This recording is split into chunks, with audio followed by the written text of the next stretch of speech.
जय गुरुदेव। जय हो बाबा नीप करोली महाराज की जय। सभी को प्यार भरा जय श्री राम। कामना करते हैं आप सभी अपने परिवारजनों के साथ में स्वस्थ होंगे। इसी कामना के साथ बढ़ते हैं आज फिर एक और बाबा जी महाराज के चमत्कारिक प्रसंग की ओर।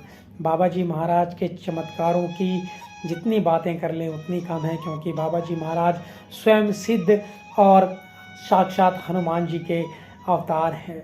हनुमान जी महाराज का नाम लें, श्री राम जी का नाम लें, श्री राम प्रभु का नाम लें, हमेशा बाबा जी महाराज यही कहते हैं कि आपको जब समय मिल जाए आप श्री राम जय जय राम का जाप करते रहें। बात है लगभग 1962 के आसपास की। एक भक्त महाराज जी के दर्शन के लिए श्री कैंची धाम में गया था। श्री कैंची धाम में उस भक्त ने महाराज जी का दर्शन किया और महाराज जी के दर्शन करने के पश्चात में जब वह भक्त श्री कैंची धाम से लौटने लगा तो बाबा जी महाराज ने उस भक्त को कहा कि हम तेरे यहाँ बरेली अवश्य आएंगे। तो बाबा जी महाराज का इतना ही कहना था कि वह भक्त जो है अब अपने घर बरेली पहुंचने के बाद बहुत ही आतुरता से बाबा जी महाराज के दर्शन के लिए उत्सुक था और बाबा जी महाराज की प्रतीक्षा कर रहा था। उस भक्त से रुका नहीं गया। जैसे ही 4-5 दिन व्यतीत हुए उस भक्त ने अपने नौकर को डॉक्टर भंडारी के यहाँ पर बाबा जी महाराज को देखने के लिए भेजा, क्योंकि अक्सर बाबा जी महाराज डॉक्टर भंडारी जी के यहाँ जब भी बरेली जाया करते थे अवश्य रुकते थे। जब वह नौकर डॉक्टर भंडारी के यहाँ पहुँचा तो पता लगा कि बाबा जी महाराज अभी वहाँ नहीं पहुँचे हैं। अब उस भक्त ने अपने नौकर को सुबह और शाम दोनों टाइम भंडारी जी के चक्कर लगाने के लिए लगा दिया कि जाके देख के आओ बाबा जी महाराज वहाँ पहुँचे या नहीं।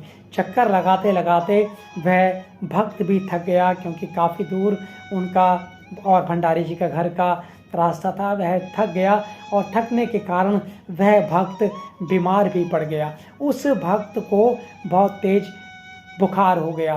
वह भक्त अगले दिन फिर किसी तरह से कंबल ओढ़कर भंडारी जी के घर पर गया। जब वह भंडारी जी के घर पर पहुंचा तो भंडारी जी ने, क्योंकि वह डॉक्टर थे, उन्होंने उसको दवा दी। दवा के साथ साथ उसका वहां पर ध्यान रखा, विशेष ध्यान रखा। और इतना करने के पश्चात डॉक्टर भंडारी ने उस नौकर को वापस घर भेज दिया। अब वह भक्त भंडारी जी के घर पर पहुंचा और भंडारी जी ने उस भक्त से यह आशंका व्यक्त की कि हो सकता है बाबा जी महाराज सीधे लखनऊ चले गए होंगे और किसी कामवश वह वहाँ रुक गए होंगे। इतना सुनते ही वह भक्त फपक कर रो पड़ा और वह यह सोचने लगा कि बाबा जी महाराज ने आने के लिए कहा था, बरेली आने का आश्वासन दिया था कि हम बरेली अवश्य आएंगे, परंतु वह लखनऊ क्यों चले गए यह वह भक्त समझ नहीं पाया। और यह भक्त निराश होकर भंडारी जी के घर के बाहर रखी एक बेंच पर बैठकर रोता रहा। भंडारी जी और उनकी पत्नी उसे समझाती रही कि बाबा जी अवश्य आएंगे, अगर उन्होंने कहा है तो तुम ऐसे रो क्यों रहे हो। तभी अचानक होता क्या है, बहुत ही रोचक प्रसंग जो है ये अब होने वाला है। आपने अभी तक सुना हो। तभी अचानक क्या होता है, एक जीप फाटक से घुसती हुई बगल में आकर रुकती है, यानी कि जहाँ पर वह बेंच पर वह व्यक्ति बैठा होता है वहाँ पर आकर रुकती है। और वह व्यक्ति जैसे ही अपनी निगाह ऊपर करता है वह देखता है कि बाबा जी महाराज उतरते हैं और भक्त की उस पर बाबा जी महाराज पर नज़र पड़ती है और वह जैसे ही देखता है कि बाबा जी महाराज आ गए और वह भक्त बाबा जी महाराज आगे की तरफ बढ़ जाते हैं। और इस बौखलाहट में वह भक्त बाबा जी महाराज को प्रणाम करना भी भूल जाता है।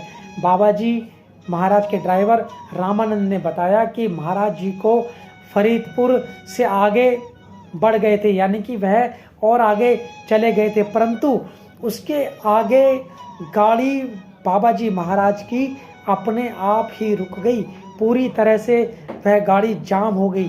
तब बाबा जी महाराज ने कहा, अरे वो प्यारे लाल रो रहा है, चलो वापस बरेली चलें। और बाबा जी महाराज हम लोग 17-18 मील आगे से वापस आए हैं।